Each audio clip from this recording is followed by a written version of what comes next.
What's up, everybody? It's your favorite vinyls, favorite nerd, and today we are looking at the Magic Square Hound, and his name is Detective, and this time Robert has put a paper cutout of a vinyl record both on his chest and on his head, and I think that's supposed to be some sort of statement on their materials.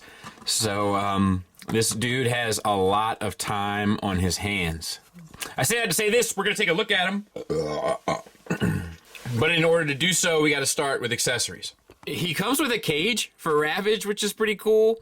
This piece can swing out. I don't have it pushed in all the way. They're little tiny pegs, so I just want to use caution. It doesn't belong to me. You do have to assemble it yourself. It comes in six pieces, 6 sides to a box, if you know what I'm saying. And yeah, I think it's pretty cool. I think it's a thoughtful little accessory. A lot of times they don't, you know, I don't think, has any other Hound ever come with one? Usually they try to sell them separately, you know, so pretty thoughtful.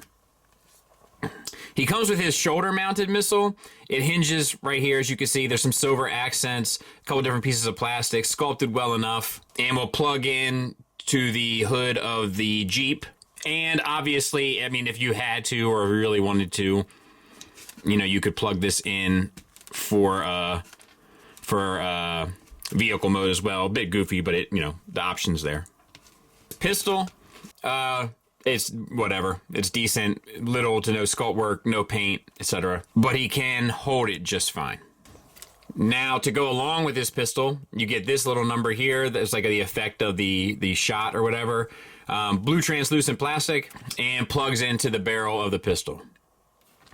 He gets this weapon as well, you know, mainly for Jeep mode, and you get the hinge here, some decent enough sculpt, and no paint. That will, of course, peg in to the back of the Jeep. So let's talk about the figure, and we'll start with the head sculpt, which I think looks pretty good. I think a lot of the details in the face end up getting washed out a bit. It's like kind of hard to see them. I think partially due to the scale, partially due to the sculpt, and partially due to the color of plastic. The head is on a ball peg, though. You get grade up, so to speak. You get a good bit down. Not a good bit down, but you do get as much as the kind of, you know, hood of the car or the Jeep will allow. And then you get the swivel. The shoulders are on ball pegs. They'll come out 90 degrees and swivel around. The elbows, single hinge, get you more than 90 degrees, and you get a bicep swivel with that. You also get a wrist swivel for the hands. Yellow paint, sharp as a tack around that line. Yellow paint on the green, looks good at both sections. Same for the other side. For the mid, so to speak, body, you get the silver details for the engine block and the headlights. These are different pieces of plastic that are plugged in here. You get a waist swivel, and you get a nab crunch to a ridiculous extent. For the hips, we'll go ahead and back out a bit now. We have hip skirts. They'll open up, nice yellow paint, like a yellow orange, I guess. Oh, I thought that. Maybe it doesn't? No, it doesn't. Silly me. So it's just the side hip skirts that you got to get up and out of the way. Come on. Why is this such... Oh, come on. Treat her like a nail. She gets sharp in a clipper. There. All right. Now, we have universals for hips. They're disc hinges. They act as universals. They get you out to there, which is more than enough. And then forward, a great range. Nothing really back, but you don't usually use a whole bunch of back anyway. Thigh swivel. Double jointed knee for the full run. Ankle tilt up on a hinge, double hinge. Ankle tilt down, and a rocker.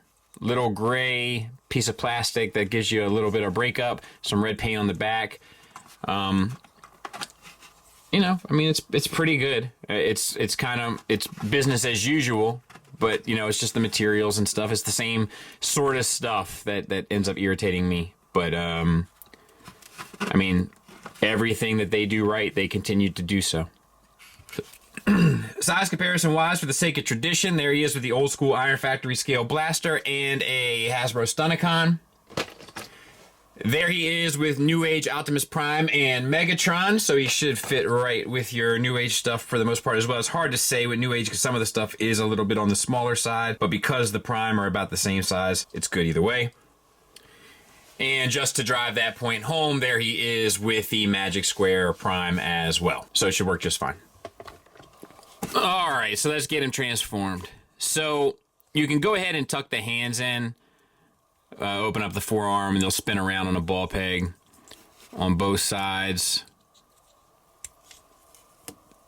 And lift up the chest. This is where our kind of all the working space ends up pretty much being. You can flip. Oh no, these come down this way, right? Yeah, flip these down towards the bottom, and then you can spin the tires around. And on the top here, we're gonna lift up this little flap. Also on the back side here, you want to get these pieces up and out of the way on both sides, and then extend these little flaps here once again on both sides. Then you got to bring the arms in, and you got to angle the elbows so that it matches up with that little notch there and pegs in. We'll do the same on the other side.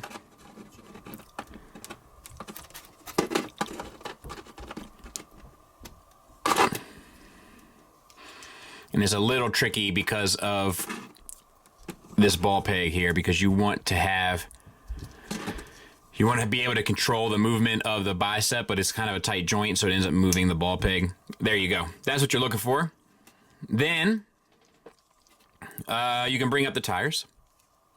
That's a thing that can happen. And up here, we're going to put this head away, so to speak. Open up this little flap there, tuck that head down in there, and then that on top, and then spin the waist 180. For the legs, pull the foot down, open up this side flap here. You got to extend this flap as well so that this piece can collapse towards the upper thigh. This whole section has to spin around so that this aligns and that it exposes the seat. And then this comes around and clips back in to the side. Meanwhile, this portion of the foot comes up and over and latches on, I think,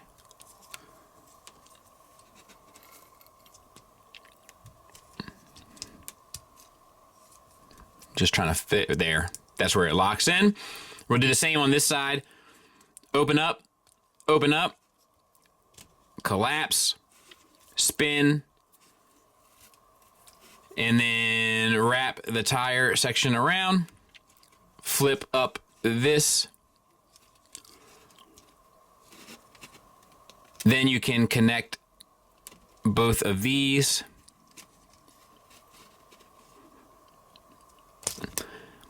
And if the materials didn't feel like gummy bears, it would work a lot easier. Bring this down. These green sections will, make sure your steering wheel's up and out of the way. These green sections will come in and lock on to the side portions of the back there.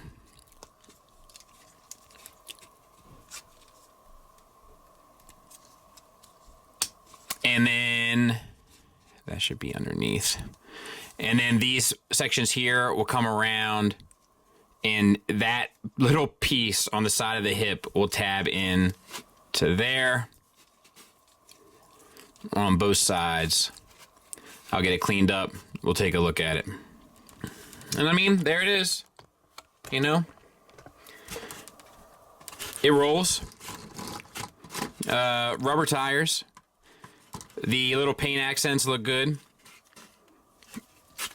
You know, what more do you want? It's a little bit of a pain to kind of get it all. It's the same thing with one of my beefs with like all the Magic Square stuff is just, you know, the materials just, they give you the give to manipulate them kind of easily, but then to actually lock them into place and use portions of them tension-wise to kind of lock other ones in place, like this isn't quite right.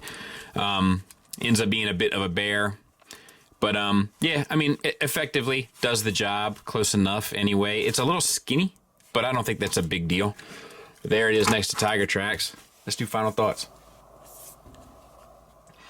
Final thoughts wise, we'll start with the negatives, which is mainly, I mean, I don't want to harp on it. I don't want to sound like a broken record, but I mean, it's mainly the materials, man, and having to kind of do some small movements. The fact that I got big hands doesn't help, of course. And then you have to use the stability structurally of some of it in order to kind of give yourself the advantage to get other stuff to stay stuck in. And it just proves to be challenging when the materials feel like silly putty. The same thing kind of works against it in robot mode when just like manipulating it to get poses and stuff. It comes undone. The chest piece comes away from the abdomen pretty frequently. The start to come undone a bit, like from the leg. It's just little things like that. It's nitpicky, granted, nitpicky for sure, but it's a criticism, and it's a pretty valid one in my opinion. But to be fair, that's all I really got.